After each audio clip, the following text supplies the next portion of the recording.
What's funny is that I moved from Georgia to Florida. This is the first church I came to after moving from Georgia. We lived in Georgia for about 6 years or so, and attended a church there in North Georgia. What was funny that we noticed from there to here was that during football season in Georgia, the preacher was always trying to get out early.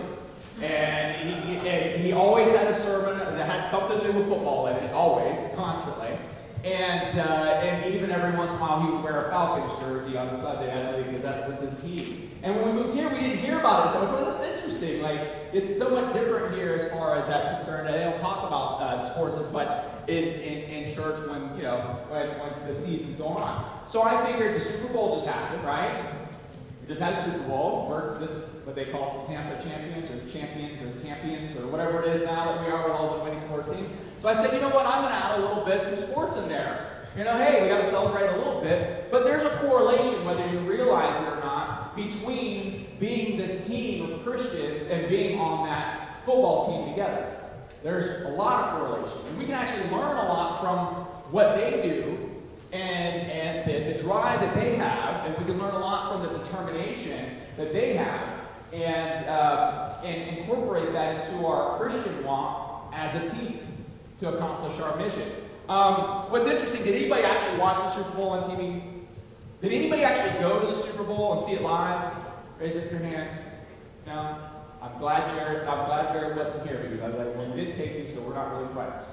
So, because I expected to see him because I know they win. But did you notice that there were these cardboard cutouts everywhere if you watched the game, right, live?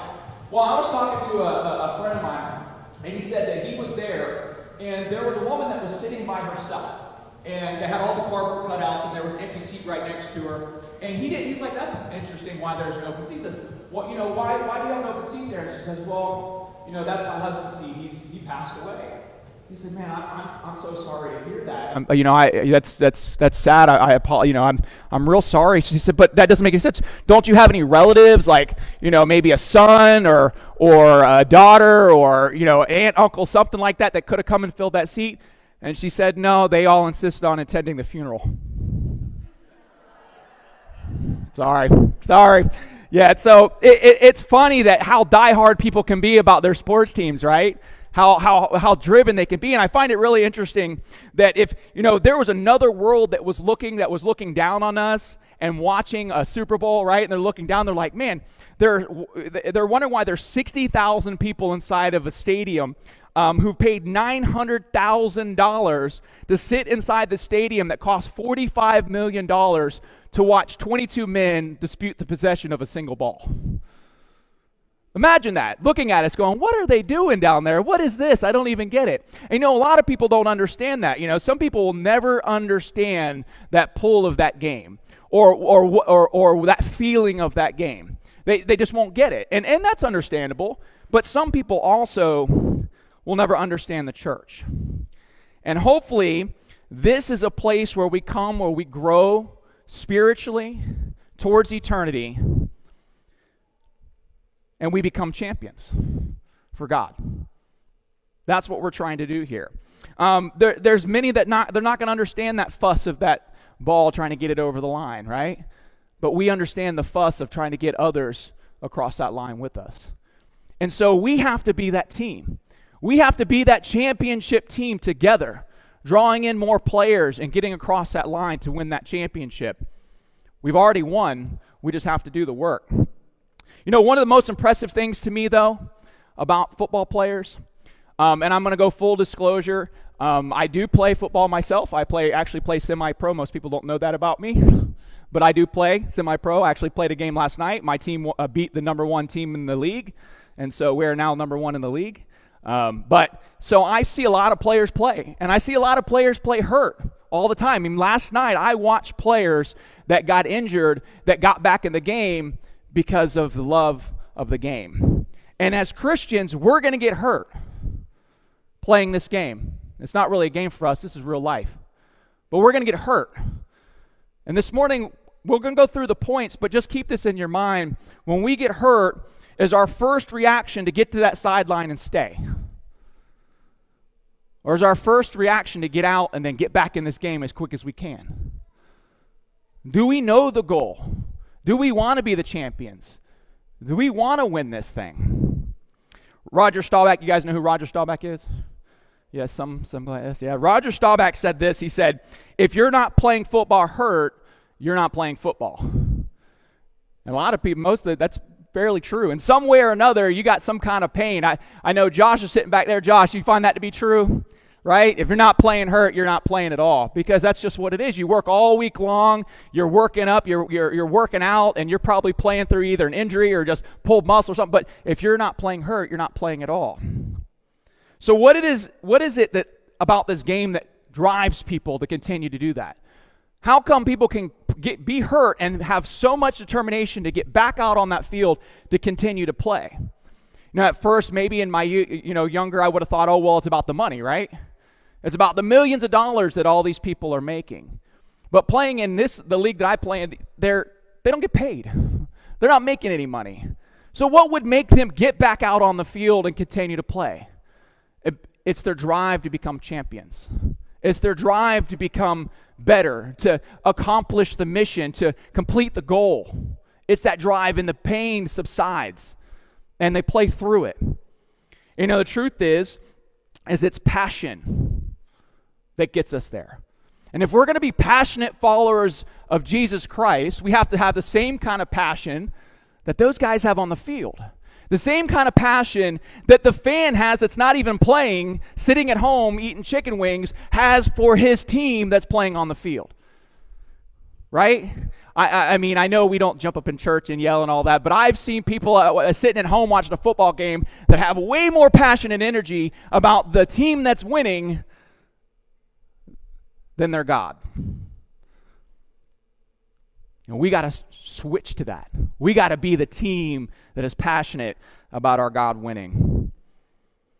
So no matter what sports you play, you're going to get hurt, right? You're going to have some kind of injuries. You can play softball, hockey, basketball. You can be injured in basketball. I'll tell you a funny story about me. When I was probably, 12 years old, I loved baseball. I loved it. I thought I was going to be the Oral Hershiser. I thought I was going to be the best baseball player that ever played. And we were playing a game. I'm in Little League, and we're playing a game, and I had not been injured yet, as of yet. And I actually got a base hit, and I'm at third base, and there was a short hit to the shortstop, and I'm going to take home. I'm taking it. I'm going to do it. I'm going to go all the way. I'm going to score this run. So I start running to home base, and here comes the ball. Well, catcher catches the ball, and now I'm stuck, right? So I'm running back to third base, and the third baseman, he throws back over. You guys know what that's called when you're stuck in the middle? You're in a pickle, right? They got you in a pickle. So they had me in a pickle, and I'm running back and forth, and I don't know what to do. And I turn this way, and I'm kind of low, and I turn back this way, and I lifted my head up, and here came the baseball. Boom. Hit me right in the nose, right in the mouth. It busted my nose. I had blood everywhere. I saw stars. We were winning, by the way, at that point in time. But they called me out because I got hit by the ball. So I was out. But I went and sat down on the bench, and I'm hurting, and maybe 10 minutes or 15 minutes going by with all this pain. All I wanted to do was get back out there and play. That's all. I didn't care. I wanted to go and finish and win this game. I wanted to be a champion, and I wasn't going to sit on the sideline and be hurt and not get back out there with my team. Now let's fast forward to being 40 years old, to being my age, and the kind of hurts that I have to go through and the kind of pains that I have to go through. And isn't it interesting at my age that when I have hurt and pain, I have to struggle to get back out on the field?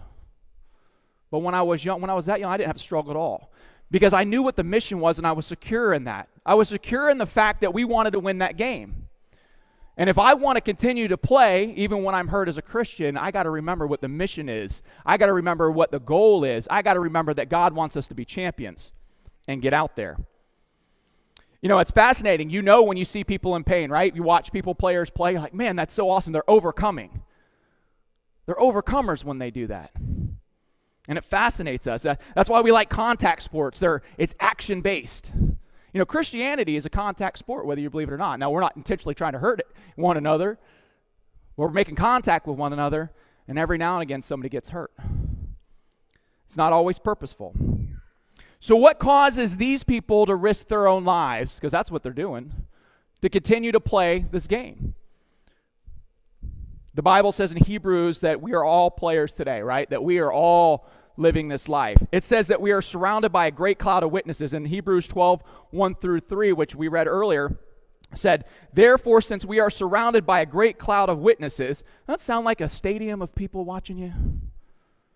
I mean, great cloud of witness. Sounds like stadium watching me. Let us throw off everything that hinders and sin that so easily entangles. We're being watched. We're playing a game here where it's not really a game, it's real life, but for the analogy, we're being watched. And we got to throw all this stuff off that hinders us. You know, when a team is fighting with one another, they don't do so well. When a team isn't working together and doing the right thing, working towards the same goal, they're not doing so well. When there's one person on that team that can interrupt the entire flow of the entire team. Going on, it says, and let us run with perseverance the race marked out for us. This is a race. And it doesn't say anything about getting there fast. It says it's an endurance race.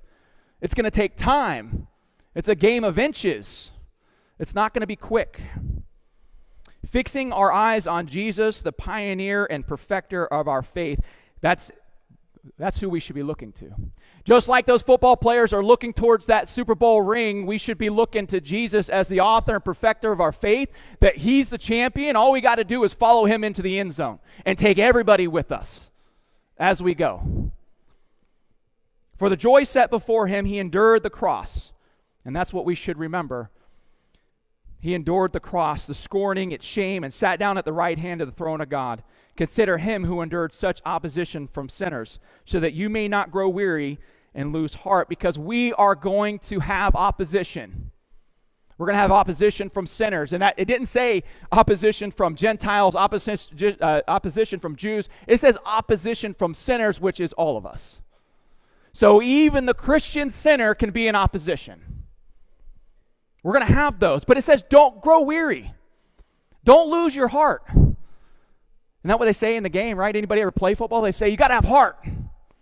You can't lose that heart. We have to maintain. We have to keep heart and not lose it. We got to stay strong and not grow weary. And the way we do that is by focusing on Christ, focusing on the fact that we've already won this and that he's got it, and all we got to do is stay right behind him and keep moving forward. This verse tells us that at times we're going to be in pain. We're going to have pain because of what we believe and who we follow, because of the game that we play. We're going to have pain. But we have to stay the course. We have to stick it out. We have to endure the hurt.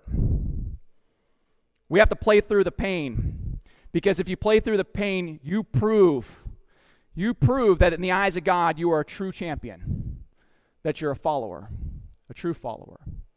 We're all going to have pain. And I'm preaching this, if you guys remember last week, I talked about hurts and things like that, and it's kind of a continuation of that sermon, because I'm preaching as much to myself as I am to all of you, because I'm one of those that needs that pep talk to play through the pain.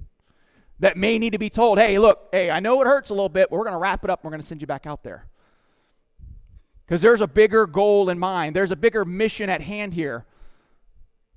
And you being hurt doesn't stop that mission, that goal. It takes away from it. So all of us have hurts, right? And at some level, we've all had some kind of hurts. And at some level, we've all had to step away. Take a break. Go to the sideline for just a minute. Sometimes it's that it hurts that bad. But what's interesting is I say the same thing. When you look at a team and you see all the players, when you watch a game, you see the players, don't you? Even the hurt ones. Right? Don't you see the hurt ones? They usually got jersey on or something, maybe on crutches, but they're there. They may not be playing in the game, but they're there with their team and they're supporting their team. So even though we're hurt, we can be taken out. Even though as Christians in this walk, we have to go to the sideline, we have to step out for a second, but we're still on the sideline. And we can still encourage and we can still help others grow. But real followers are going to get back in the game eventually. They're not going to sit there for long. They're only going to sit there as long as they can stand it. But because of the mission at hand, because of the goal that they have, because of the love that they have for others and for Christ, they're going to keep moving forward. They're going to take some time for healing if the hurt is bad enough, but eventually they're going to come back into the game. But there's some that walk away altogether. They get that initial hit and don't want to be hit again. But the problem is that we need to understand that this walk, this life that we live, is going to come with hits. It's going to come with blows. And if we're going to give up and quit the very first time that we're hit, and we're going to go to the sideline and take off our pads and walk away and go home, what are we doing? What are we doing? If you've been out of this game for years, if something hurts you so bad that you've just walked away completely, we got to work through those. We need to seek resolution. We need to heal those pains, those hurts, and we need to get back out on this field. We need each other. God needs us to do this work. So the question is where are you? Are you playing? Are you on the field with us? Are you on the sideline cheering us on, or are you at home and haven't even made it to the game?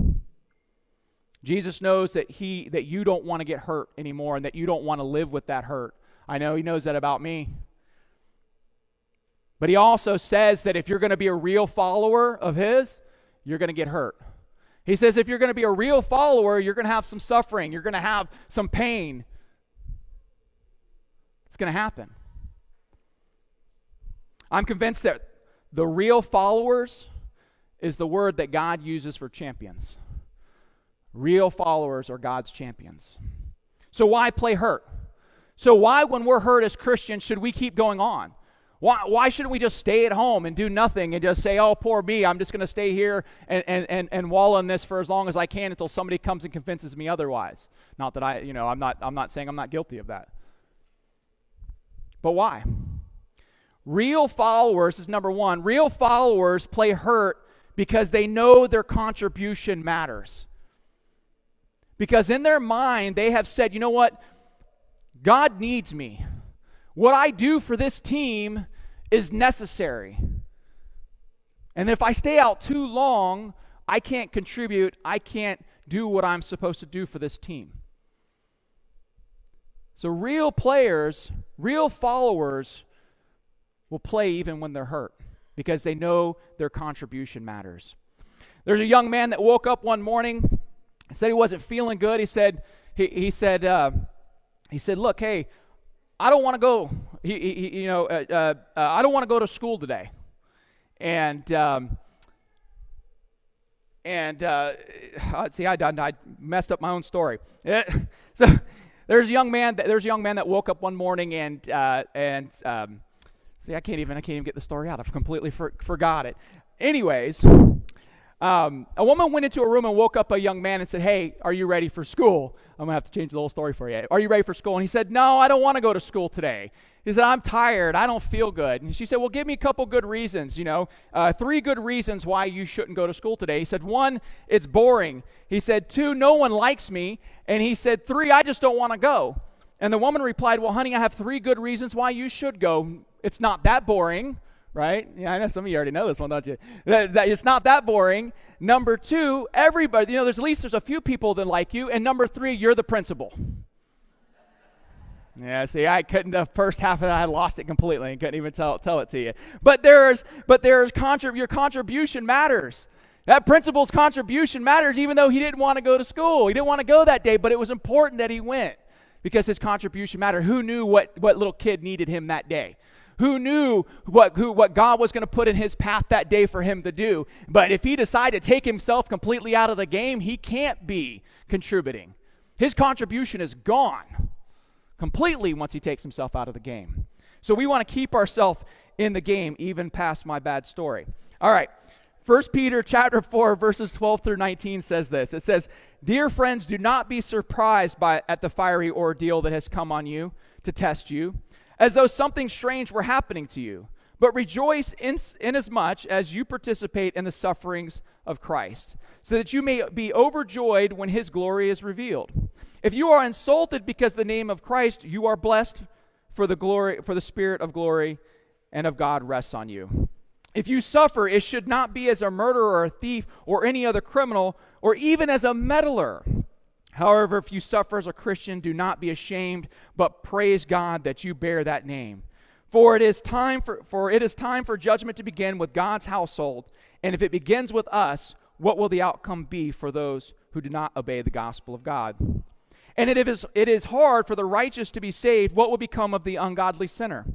So then, those who suffer according to God's will should commit themselves to the faithful Creator and continue to do good. Interesting in that last part says, so those who suffer according to God's will. Think about that. According to God's will, if we suffer that way. It says that they should commit themselves to their faithful Creator, even though they're suffering.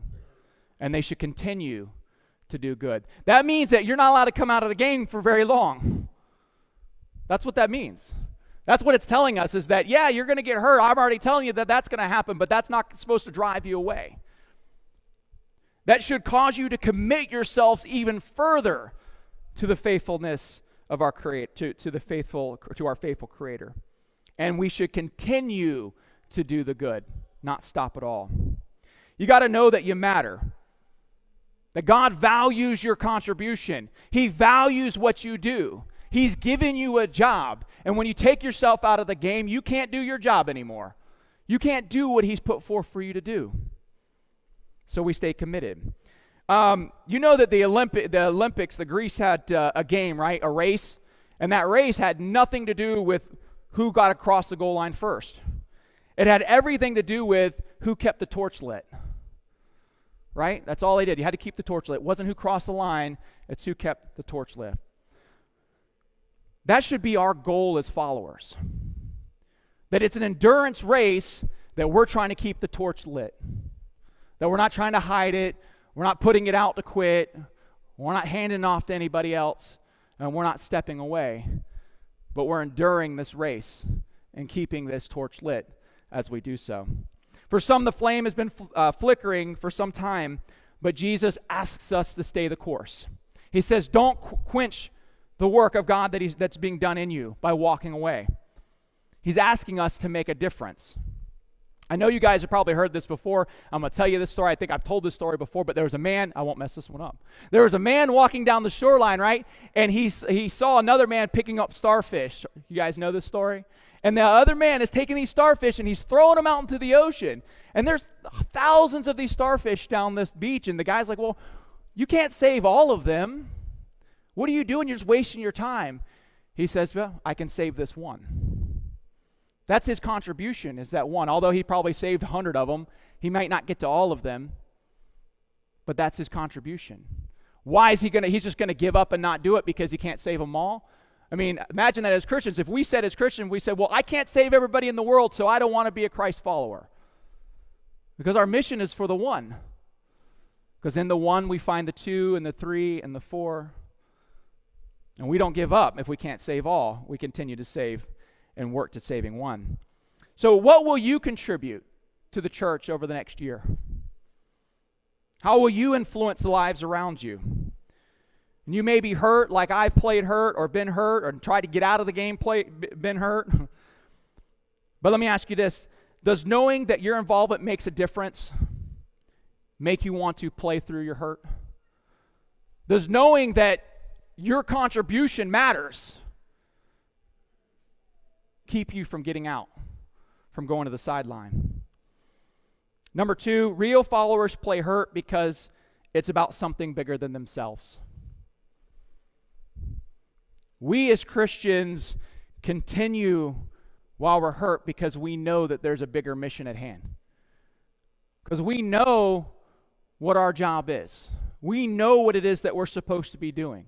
We're supposed to be leading others to Christ. Isn't that for going to the ends of the earth and preaching the gospel and leading others to Christ? That's our main mission, right? That's what we're supposed to be doing. And if we keep that mission at our heart, if we keep that at our mind, we know that that's something bigger than us. Because look, it's easy. I could simply say, look, I was saved, I've been baptized, I'm good to go. Y'all have a nice day. But that's not the big picture, is it? The big picture is taking others. The big picture is I'm just one little cog in that whole machine, right? And we keep adding on to. The bigger picture is all of us seeing God in His glory, being obedient, That's the bigger picture. In John chapter 12, verse 44 through 50, it says, "Then Jesus cried out, 'Whoever believes in me does not believe in me only, but the one who sent me. The one who looks at me is seeing the one who sent me. I have come into the world as light, so that no one who believes in me should stay in darkness. If anyone hears my words, does not keep them, I do not judge that person. I did not come to judge the world, but to save the world. There is a judge for the one who rejects me and does not accept my words. The very words I have spoken will condemn them at the last day. For I did not speak on my own, but the Father who sent me commanded me to say all that I have spoken. I know that his command leads to eternal life, so whatever I say is just what the Father has told me to say." The bigger picture, that his command leads to eternal life. The bigger picture is that we're working every day to spread God's word. That's what the bigger picture is. Bring all of those alive in this world under his word, taking it to the ends of the earth. In Matthew 28:20, it says, "And teaching them to obey everything I have commanded you, and surely I am with you always to the very end of the age." And Mark 16:15 says, "He said to them, 'Go into all the world and preach the gospel to all creation.'" You know what I think is interesting, and something that I've tried to practice, is that someone who has said that there is no limit to what can be accomplished if you don't care about who gets the credit. Does that make sense? There's no limit to what we can accomplish if we don't care about who gets the credit, as far as us humans, right? That if we can give the credit to God, we can accomplish so much more. And that's because our pride gets wrapped up in it, right? And you guys see it. I go back to my football references because I know most of you guys watch football and like football. But wide receivers, man, any wide receivers out there? Okay, right though, I got one right there. All right, I'll tread lightly then. Wide receivers tend to have a big old ego, man. They have a huge ego. They do. They really do. And they're the superstars. And a lot of times they'll get out there in front and they'll let their pride ruin everything. And we do the same thing, right? We get out front and we let our pride ruin everything because we want the credit. Well, I did that. You know, I was in charge of that bake sale. We don't do bake sales, so I could use that one. But we want the credit for everything, and God's the one that gets the credit. And the reason why a lot of us can't play while we're hurt is because we want the credit, because we are the focus. But when God gets the credit, when we give it to him, we can accomplish anything. There's no limit. So coming home from a baseball game, Billy swung the door open and dropped his bags on the floor, and his father was really excited to see him. And he said, "Son, how did you do at your baseball game?" He said, "You'll never believe it, Dad. I was responsible for the winning run." It's like, "Wow, you did? Really? How were you responsible for the winning run?" He said, "I dropped the ball." Y'all don't watch baseball, do you? So you didn't know that, huh? Yeah, he didn't catch it, so the guy got in. I explained it for you there. But when real followers drop the ball, the kingdom of God is what suffers. So when true followers drop the ball, which I've done, the kingdom is what suffers. That's what suffers. You guys familiar with Ulysses S. Grant? You know who he is? If you don't, he was a president of the United States at one point in time. When the game of golf was new, interesting game, by the way. I don't hold it against you if you play it. I think it's interesting. It probably is a good game. I don't enjoy it myself. I have some friends that do play it, though. There's a Scotsman, I don't know what his name was, but he was demonstrating this game to the president, and he's trying to show him how to play. And so he sets up his tee, and he sets up the ball, and he takes his first swing, and he swings a hit. That's probably terrible form. And he swings, and it hits the dirt, and the dirt flies up and hits the president all in the face. I'm like, okay. So he goes back and takes another swing, hits the dirt again, and it's all over the place. I think they said that he took 6 swings and never once hit the ball. And the president stood there like, what's going on with this? And he made this statement. He said, "There seems to be a fair amount of exercise in the game, but I fail to see the purpose of the ball." We're just digging holes. Some of us are running around, getting involved in everything, running ourselves completely ragged in everything except for what God has asked us to do.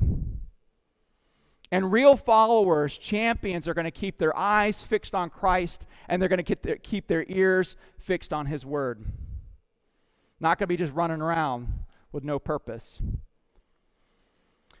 While real followers are contributing, they know that they're only part of the plan. We know that we're not the plan, but we're part of that plan. They see the value in the team. They understand the job of everyone and are grateful for everyone's contribution. So what's bigger than us? And I wrote something out that I want to read because I couldn't memorize it. I tried to memorize it. I couldn't do it. I'm going to read it for you. What's bigger than us? It says, I am a part of the fellowship of the unashamed. The die has been cast. I have stepped over the line. The decision has been made. I am a disciple of Jesus Christ. I won't look back, let up, slow down, back away, or be still. My past is secured. My present makes sense. And my future is secure. I am finished and done with low living, sight walking, small planning, smooth knees, colorless dreams, and dwarfed goals. I no longer need prosperity, position, promotions, or popularity. I live by presence. I lean on faith, loved by patience, lifted by prayer, and labored by love. I will not flinch in the face of sacrifice, hesitate in the presence of adversity, and negotiate at the table of my enemy, ponder at the pool of popularity, or meander in the maze of mediocrity. I am a disciple of Christ. I must go until heaven returns, give until I drop, preach until all know, and work until He comes. And when He comes to get His own, He'll have no problem recognizing who we are. That's what real players do. That's what real followers do. Now, I don't do all those things. I'm working on it. I'm working hard. I think that we all are. But we have to keep it as a reminder. All right, number 3, real followers play hurt because they love the Lord. That's simple. They play even when they're hurt because they love God. That's what they do. That's what Christ did going to the cross. That's what every disciple that was martyred did. They loved God so much, and they loved His people so much that they were willing to go the distance. They played hurt. They played persecuted. They played chased. They played crucified.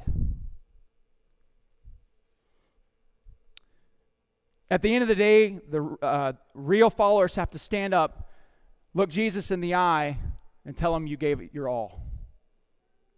Are you ready for that? Are you ready to look Him in the face and say, I gave it all? I left it all out there on the field. You all I had. I'm a champion because of you. Who's familiar with Randy Moss? Y'all know who Randy Moss is? Randy Moss is a great football player, by the way. Good football player, but he doesn't have the greatest of attitudes. And real players will follow even when they disagree with the calls, right? You know, you'll see it happen. There's a flag goes up, and there's some back and forth. But oftentimes, people don't quit the game just because there was a bad call, because they disagree with it. Well, Randy Moss is a receiver, and there was a lot of times where he said that he plays whenever he wants to play, and when he doesn't want to play and they make him play, he doesn't try very hard. Anybody ever heard him say that before? So they'll take him out of the game. It won't be long before nobody wants him to play for them anymore. And that's not the kind of Christians that we're supposed to be. We're not supposed to be the kind of Christian that only gets in the game when we're wanting to get in the game, and then when somebody else pushes us into the game, we don't give it our all because we want to be taken back out again. Real followers are not in it for themselves. They're in it for the team. They're in it for the mission. They're in it for God. In John chapter 14, verse 21, it says, whoever has my commands and keeps them is the one who loves me. Real followers love Him. The one who loves me will be loved by my Father, and I too will love them and show myself to them. Joshua chapter 22, verse 5 says something very similar. It says, but be very careful to keep the commandment, and that the law that Moses, the servant of the Lord, gave to you, to love the Lord your God, to walk in obedience to him, to keep his commands, to hold fast to him, and to serve him with all of your heart and with all of your soul. You know, it's interesting. I thought it was great. I kept saying, you know, when they brought Tom Brady and Rob Gronkowski and AB and everybody down to Tampa, I said, man, Tampa Bay bought themselves a team. That's what they do in the NFL, right? They buy teams. That's how it works. But, I really started looking at Tom Brady, and, this is actually a decent guy, for the most part. And I don't know too much about him, but he's a decent. So I said, I want to look back into his past and kind of maybe there's some things, and we could just see, kind of figure out who he is. And I came across something that I thought was really interesting that I didn't know about. But in Tom Brady's second year with the Patriots, if you guys are familiar, he played at Michigan, right? You guys know that already. Yeah, I see Michigan people on this side, the Michigan section. He played at Michigan, but in his second year with the Patriots, the coach announced that he was going to start in the Super Bowl. Second year NFL player. It's a big deal. Well, the sports reporters at the time made a huge deal about it because Drew Bledsoe was the quarterback at the time. And they made a giant deal, and they're like, I can't believe you're going to let this second-year quarterback is going to start and all this other stuff. And the two players came together, and they came out, and they said, you know what? We're committed to doing whatever to make this team succeed. We're committed to doing whatever. And they could have easily gone at one another and argued with one another and had this big rift going on. And we don't know what happened behind closed doors, but at least in front of everybody else, they were getting along. And they were coming together saying, we're going to do whatever it takes to make this team win, to have a championship. The real mark of a champion is that they love the game so much that they are willing to do what is best for the team. And that means as Christians that we're willing to do what's best for the team and committed to doing what's best for the team. And that means sometimes when we're hurt, we get out there and we play again. That means that when we have tough times, when we have sufferings, when we have things going on, that doesn't mean we get to just step out. I've been guilty of that myself. I've worked on that. That's something I'm a distancer, or when tough things happen, I like to move away. Let me get away from that tough thing. I don't want to have to deal with that anymore. It's easier. I don't have to deal with the pain. But if I want to accomplish the mission that God has given to me, if I want to fulfill the purpose that he has for my life, if I'm going to walk away every single time something hurts me, I'm never going to accomplish anything. I'm not going to go anywhere. And I'm not going to do what Christ has for me to do. I'm just going to walk away. Paul didn't say we were in a game, and I know I've said that a couple times today, but I want to take us back. This isn't a game. Jesus didn't paint the picture of us in a skirmish or a warm-up or a tune-up. They said there's a war against your soul, that this is a war. And in this life, we're going to get hurt. We're going to have hurts. We're going to hurt each other. We're going to be hurt by other people. And we have a choice to make. Is Christ's mission, is his love, is his sacrifice enough for us to get out there and keep going? Is his love for us enough for us to come off the sideline with some of our pettiness, tape up the ankle, and get back out there to win? Get back out there to bring others along. Get back out there because there's purpose for us. God's got a plan for you, and every single time you step away or walk away or step outside of that, the kingdom is what suffers. The person sitting next to you suffers. Your family suffer. That person that needs Christ, that needs you to show them Christ, is going to suffer. And that makes me feel bad. It makes me feel bad because there's been plenty of times where I've stepped away when I should have stepped in. When my pain or my hurt wasn't nearly enough for me to sit out on the sidelines at all. But my pride kept me from getting back out there. And I find it really interesting. I'm 40 years old, and I do play in a semi-pro league, and I have not been hurt yet, which I'm fortunate because Kelly told me the moment I get hurt, I can't play anymore. That's a fact. So I'm doing everything I can do to not get hurt. But I know that if I did, that I would be so pumped that I'd want to get back out on the field. Wrap me up, tape me up, put a cast on me, I don't care, put me back out on that field. But then that causes me to look deep inside myself. Why don't I always feel the same about my Christian walk? What can I do to make that stronger? To have that same feeling, to have that same hype. That's what it is. That same passion. And it's simple. It's really, really simple. Grow in my relationship with Christ. Know who He is. Love my neighbors. If I love my neighbors, I want my neighbors to get to heaven, then I understand my goal. And I can push harder, and I can play through the pain that I'm feeling so that I can help them along the way. This morning, I know this was a little bit different in style, but God has been asking, where are you at? Where are you in this? Are you on the field with us? Are you playing? Are you hurt? It's okay. I had a guy, I'm an old guy. I had this kid that I play with, and they are kids, let me tell you. Most of the kids I play with are 20 to 25 years old. I'm 40. And I play a whole game. And I had this young kid, he's 20, just graduated. What's funny is he's friends with Nathan Baker, which is funny. And so they're about the same age. But we're standing side by side. I'm like, I got to go. I got to get off of here. I'm old. I'm tired. I've been beat up. I've been hit a bunch of times. I'm sore. I'm bruised. He's like, no, stay right here. We need you. Your contribution to this team matters. Overcome. And I did in that instance, but I've also had elders tell me the same thing. Right, elders? Stay in the game. Your contribution matters. You may be hurt right now, but we need you to get back out there because it's not that bad. Because people are counting on you. People need you. And the mission, the goal, and the team needs you. They need you to play. Suck up the pride. Play through the pain. And no, it's okay to come out a play or two, right? I'm not telling you to stay in there. I'm not saying that if it hurts, you can't sit down for a second. What I'm saying is don't stay there so long that you become too stiff that you can't even get up and go back out there again. Don't sit on the sideline for long, because then you get scared. You're going to get hurt again. You're going to get hit again. It's going to happen. Just put it in your mind. It's going to happen. You're going to get hurt again. It's not what happens when you fall. It matters what you do with that once you're on the ground. Are you going to stay there? Are you going to lay down?